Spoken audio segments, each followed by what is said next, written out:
Good morning, everyone. It is currently 3:08, and I could use a distraction. I've been procrastinating for a long time, finishing some preparations for my D&D campaign, starting in now only 5 to 6 days. It'll be Sunday at 9 p.m. EST. It's currently Tuesday at 3 a.m. So I've got all this stuff that I need to do before that happens, and I had a bit of a writer's block. And by writer's block, I mean I just had a mental hang up.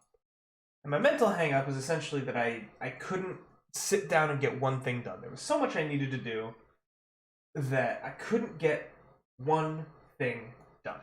And so whenever I get like this, what I like to do is I like to do something else creative. And then with that something else, I like to kickstart the creative process.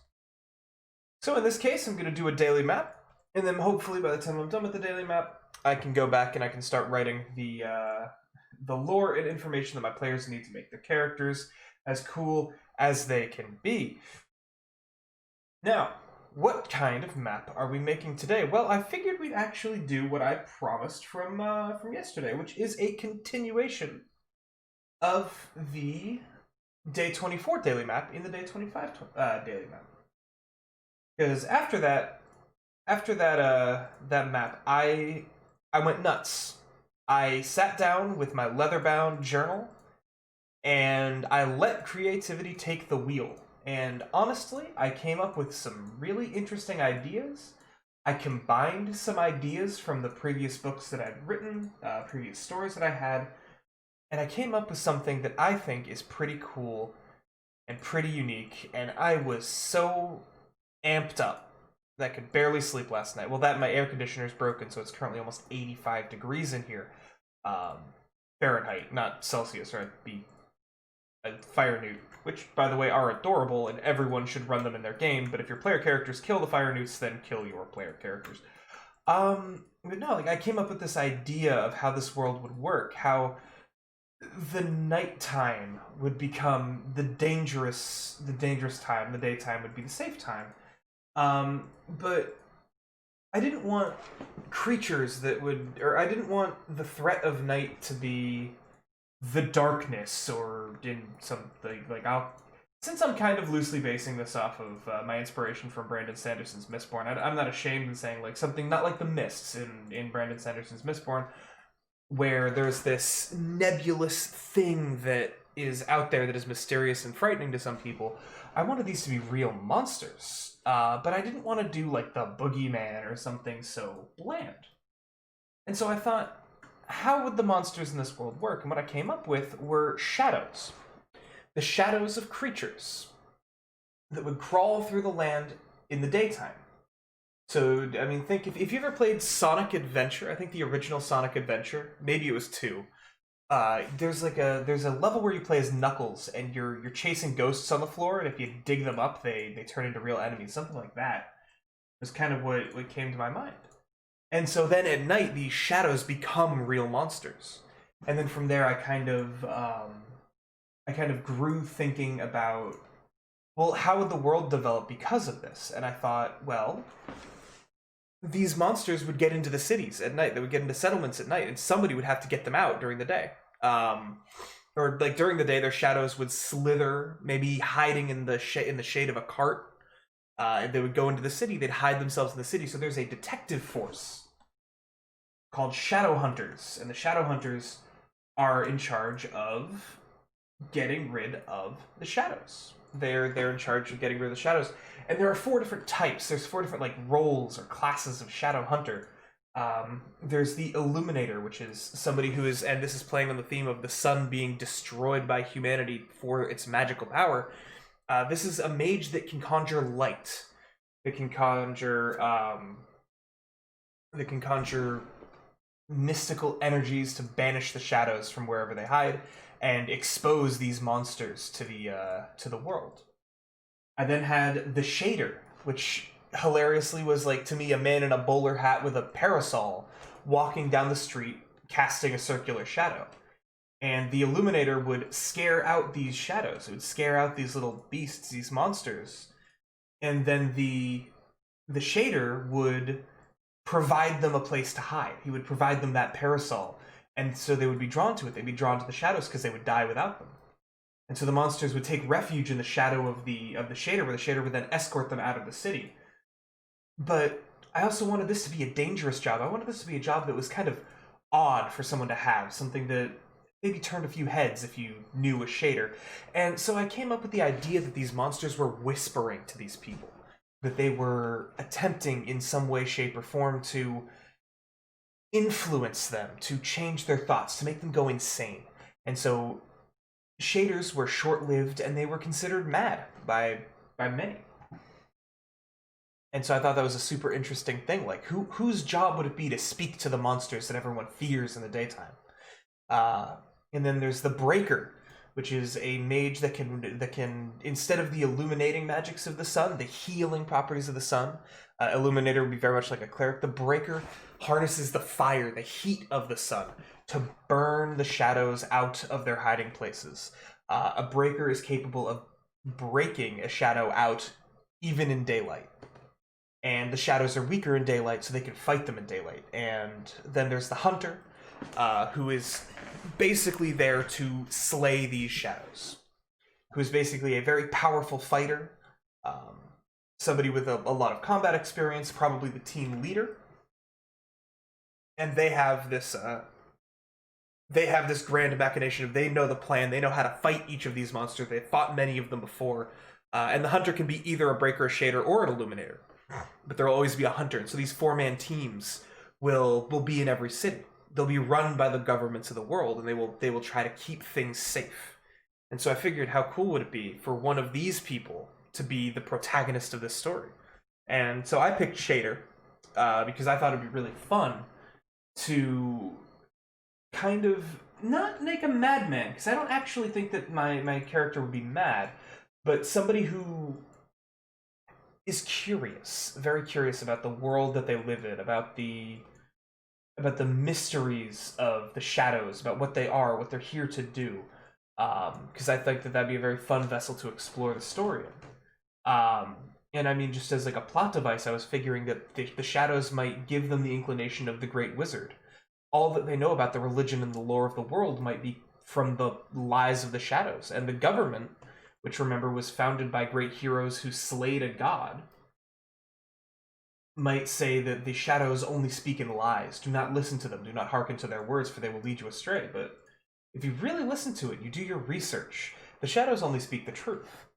The shadows are teaching people about the world, about what happened, and about what humanity needs to do. They're training people. They're making them stronger. And so, throughout following this, our protagonist would learn of the world that he's inhabited, and he would, he would gather a team, and together they would face down the systemic evils. They would learn the secrets of the world, and they would save the day, or perhaps they don't save the day. Who knows? I haven't written the story yet, but those were the ideas that were bleeding out of my head last night that I just couldn't sleep because I had all these cool ideas. And when I get characters, sometimes I get commissions of art of characters for stories that I've never written, because I always think it's so cool and so fun to just look at these characters. And the main character, whatever his name winds up being this like rough and tumble 1930s like guy in a suit jacket with a parasol walking around with a demon in his shadow is just a very fun image that I conjured in my head, and one that I enjoy greatly. And then I was able to take some elements of my other stories. I wrote a novella that's like 145 pages called Dust, which I should revise and publish, even if it's like self-published online, that had some sections of it that are very similar to this, just with a much different magic system and with a much different set of characters and circumstances. But some of the ideas that I explored in that novella of like how the villains worked, how the heroes worked, how society worked, and what the great sin of mankind was in that. Because I don't know, Now that I'm thinking about it, I do have a motif that runs through all of my stories that it seems like mankind has blundered in some fashion the goodwill of the gods or something like that, and they must now fight to reclaim justice from their own kind. In Dust, it was that angels and demons used to be a part of the world. They used to be a part of humanity. But over time, um, humanity came to covet the power of the gods, and they asked for favors. And so the gods granted these wishes, and the devils granted these wishes to humans in the form of dust, gold dust and obsidian dust. And using gold dust would allow you to cast truths, which were the magic of my world, which anybody could use. Anybody would have at least one truth if they were blessed by a god. And then to the opposite of a truth, if you also were blessed by a devil, you could use lies, which are the opposite of truths. And so my soft magic system, or I guess you'd call it a hard magic system, was that for every truth there's a lie. For every lie there's a truth. They're fundamental opposites of each other. And truths would impact yourself. It would give you a buff, it would give you a boon, it would tell you information, and then lies would impact the world around you. They would alter objects, it would change things about the world, about other people. And so Viridius, the main character of this book, for reasons that are in the novella, is that he could only cast truths. He'd never found his lies. And like one of his truths showed him the weakest point on a thing in front of him. And so while it wasn't overtly strong, he would know, like, oh, this person has a crippled leg, or this steel bar is really weak in this one very particular angle, and that would help him break out of prison or do some crazy things or fight somebody, because he'd know where to strike, he'd know where to get advantage of them.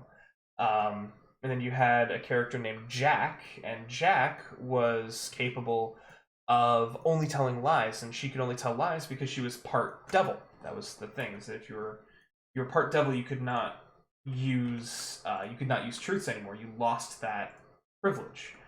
And so Jack, she had the power to make metal heavier. And so there was a lot of really cool and interesting, in my opinion, combat scenes in Dust, where Jack would like touch someone's weapon and it would fall to the ground useless because it's so heavy that the man could no longer lift it, the woman could no longer lift it.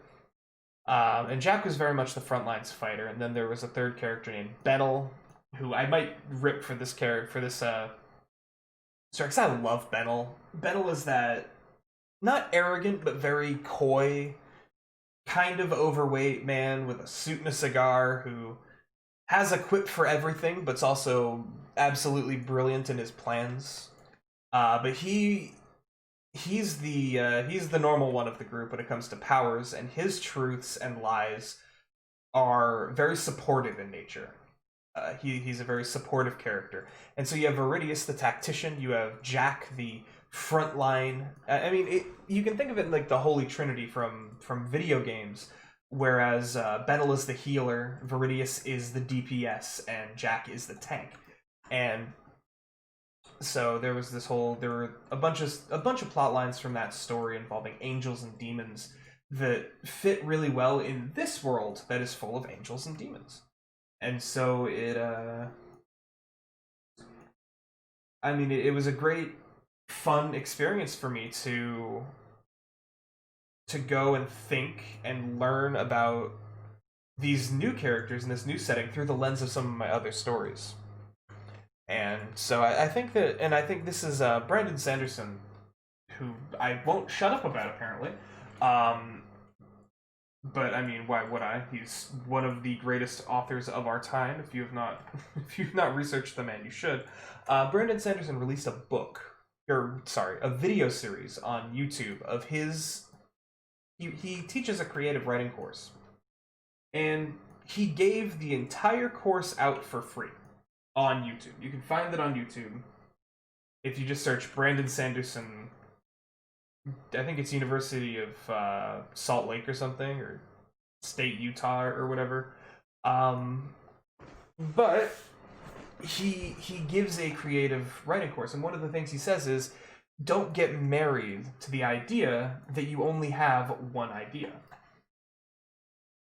And he basically teaches that the best stories are not the single best idea you had, but the best part of 50 good ideas that you had. And that really resonated with me because I've always just kind of latched onto one idea and tried to make that one idea perfect. But there's a lot of sense and there's a lot of wisdom in pulling back the curtain and looking at the other stories you've told and asking yourself, well, what works here? What was fun about this story? What did you like about it? What did I like about it? And then taking that and adapting it in a way that would make your current story better. And so I could take some of the character arcs, some of the story beats directly from Dust and apply it to this story, and that works out great. I can take some of the conflicts from my first D&D campaign, and I can apply it to this, because I had a similar type of villain. And then, of course, stealing is the ultimate form of flattery in the creative works. There are tons and tons of books and novels and movies that can provide such great inspiration for your books. You don't have to be 100% original. As a matter of fact, it's impossible to be 100% original in this day and age. And so instead of trying to be 100% original, just try to figure out the root of your story, trying to figure out what your strength is as a writer or a storyteller, or what the strength of your idea is, and pour all your effort into that and let what other people have done before you fill the gaps. And so, yeah, I'm hoping, because again, I've written probably, I think I want to say 6 books. I've written the one about zombies that doesn't have a name, Eld, which is garbage, and I would never wish for anyone in the world to see it, Dust, The King Beyond the Wall, which was an idea I had for a story that had such a blatant plot hole in it that I had to scrap the entire project, but it was also far too... There are some stories that I feel like I'm too stupid to tell, and that definitely felt like a story that I was far too stupid and ignorant to do justice. So maybe that'll go on the back burner until I'm a better person to write that story. And then there's another story that I've been cooking for a very long time. I'm gonna sneeze again, because of course I am. Or not. Maybe? Oh god. I guess not. I just have that really awful about to sneeze feeling. I have a story that, if you check the channel, I have a website called studio4041.com, and the reason I have Studio 4041 as my little creative writing, map making business, is that I wrote an idea for a story. I had an idea for a scene, really. And I'm not going to go into it because this is something that I'm going to make one day. The reason that I wanted to become a writer is to write this story. And the story is called Warehouse 4041. And the basic idea of the story, it's very, very anime, is that there's a group of people living in a warehouse, and all of them are people, children, some young adults, who have run away from home for one reason or another. And they're all looking for a part of themselves. And there's a man who runs this warehouse. He doesn't own it. It's an abandoned warehouse. But he takes them in and he tries to teach them with what wisdom he has. And it's kind of the adventures of these people learning to reconcile with who they are versus who they want to be. And kind of realize that, okay, well, maybe I can stop running now. Maybe I can stop running away and face my life. That caused me to live in this warehouse. And the other part of this is that there is a college student, a couple of college students, there's 2 of them, that are part of a film crew. They're in like cinematography school, or they're trying to be filmmakers, and their final project is to create a documentary. So the entire thing is framed as these 2 characters making a documentary about this place, these kids, and the people who bind them together. And so I figured that this would work best as a graphic novel, but I can't draw.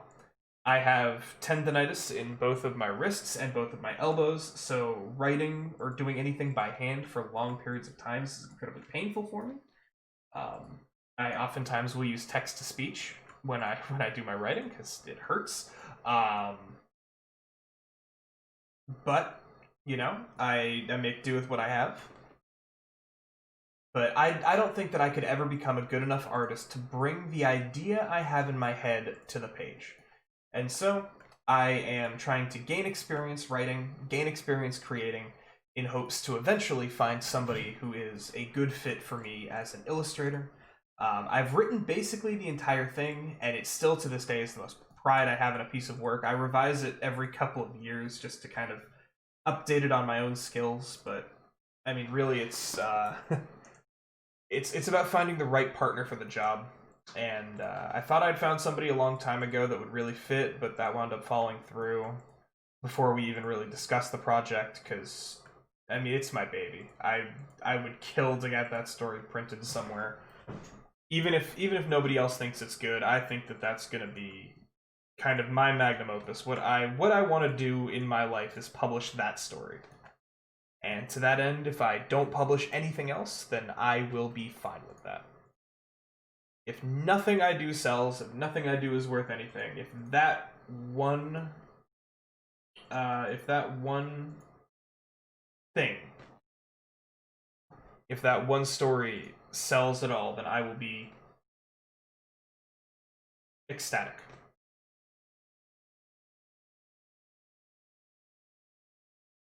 And I know that's probably a very weird thing to say, but to me that story is irreplaceable. But I mean, at the same time, all the other stories I've written are so fun and so interesting to go back and reread, and I hate rereading my own stories because they're so dumb, and I make so many obvious mistakes in my prose and in my edits and in my plot. I mean, The King Beyond the Wall fell apart because the main character would get executed at some point. I can't figure out a way to save my own character. Like, I'm a terrible writer when it comes down to it, but I've gotten so much better over the years that I've practiced, and I think that that's the important thing. I think that's the value in creative writing. In Writing is good for you. Writing, it gives you a chance to be creative that few people can ever have. And I think that if you set out with the idea of I'm gonna write a novel, you probably, or that you want to sell a novel, if you set out with the idea that I'm going to become a best-selling author, I think you're going to crash and burn. I am of the opinion that you will crash and you will burn because that's not something you have any control over. You know, whether or not your book gets published, whether or not your book sells, that's not something you have control over. What you do have control over is, do you find writing fun? Do you love writing as an art form, as a release of creative energy? Do you love writing? And for me, the answer is yeah. Yeah, I do. I really love writing. I really love cartography. I really love storytelling, dungeon mastering, all this stuff. And so to me, it doesn't matter if my book's on the New York Times bestseller list. I mean, hell, it'd be awesome if I ever felt confident enough to put a book out with that intention. But at the same time, I would also much rather just be me, live my life, write my stories, and enjoy them for what they are. Because writing to me is a hobby far before it's a career. And I think that anybody who goes into writing attempting to make it a career will not write good stories. Because they're writing from a place of profit, not a place of passion. And I, for one, champion passion far above that of measly coin. Because I mean, and I know it's hard to find the time if you're a professional anything to to write, to create your stories, and to do what you may have thought that you wanted to do growing up. I know that I didn't write anything for like 6 years because I had to survive, and I was too exhausted after work or after school to write anything. And I mean, that sucked. It was some of the worst parts of my life. My depression got awful, more awful than it usually is, because I didn't have my favorite creative outlet. But then I found Dungeons and Dragons and dungeon mastering, and then that kind of held me over. And then now that I have a lot more free time and a lot more financial stability, and that I live alone with few distraction, I'm able to express myself in the way that I'd always dreamed of. And although my stories may never find the light of day, they'll certainly hold a place in my heart and allow me to say that I spent my life doing something I love. And so, yeah, I mean, it's an interesting little thing. And speaking of interesting little things, I'm not sure if I'm a fan of these little islands that I've created here. I think I created them to wax poetic over this video for a couple more minutes, because the map is basically done, and I apologize over the fact that we have really not talked about the map at all today. It's just been me rambling nonsense for... How long has this been going on for? 30 minutes? 25 minutes of poetic waxing, and what do I have to show of it?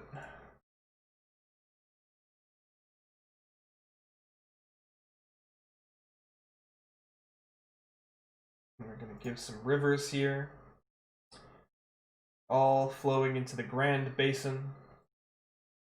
And nobody would think to ask why this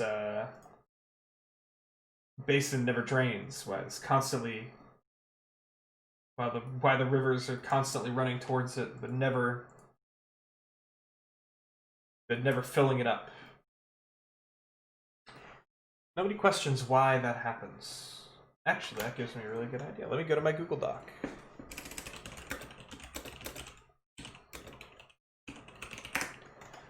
Because my great idea is that maybe, because in my head, the sun goddess that they've captured and they're using for their own means, wouldn't it be cool if she was under the lake? Wouldn't it be cool if her heat was creating steam to roll off the lake and push up over the mountainside? So maybe every morning the steam comes and washes away the shadows, or washes away the monsters, turning them back into shadows, and then rolls over the hills and goes out into the distance.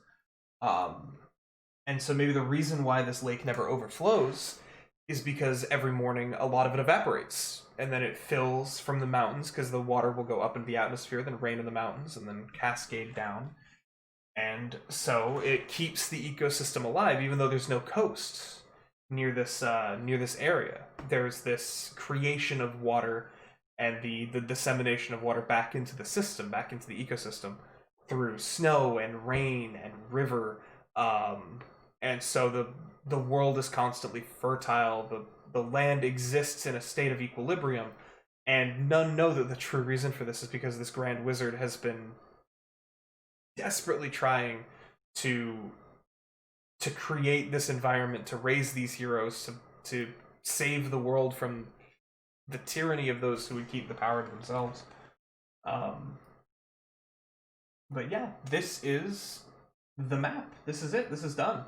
I decided to go with a standard color today, and let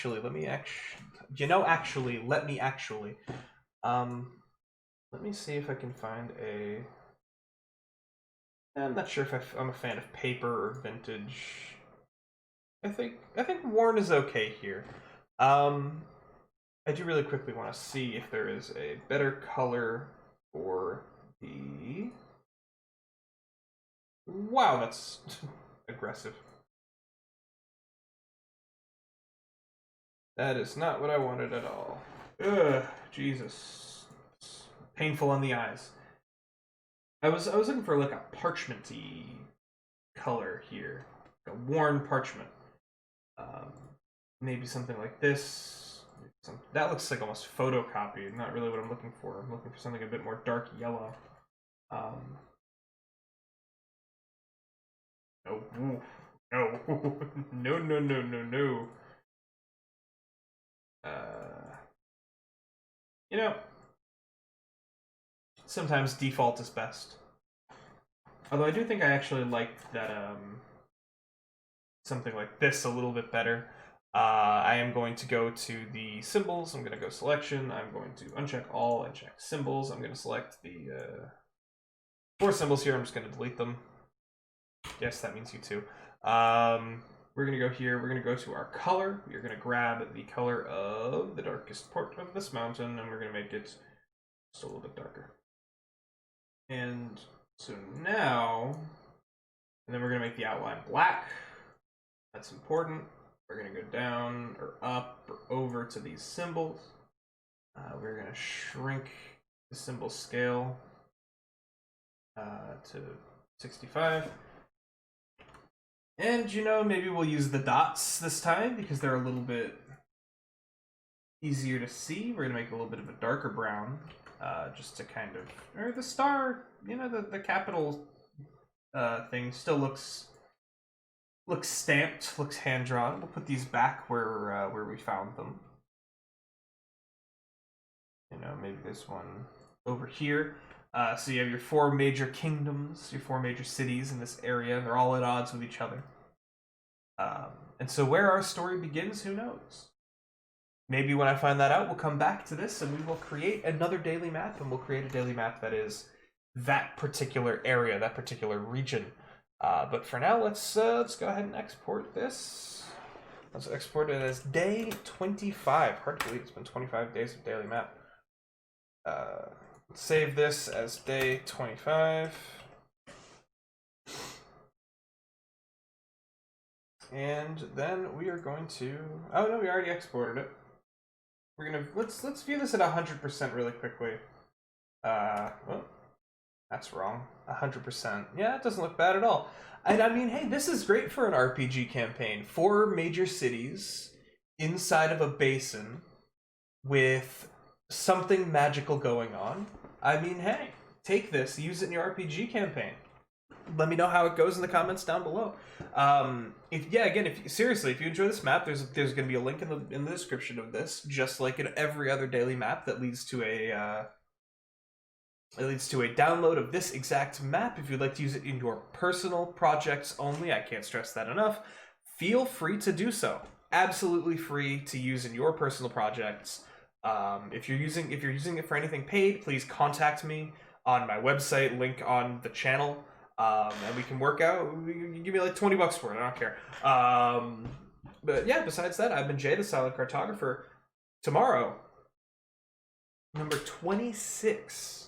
Daily map number 26.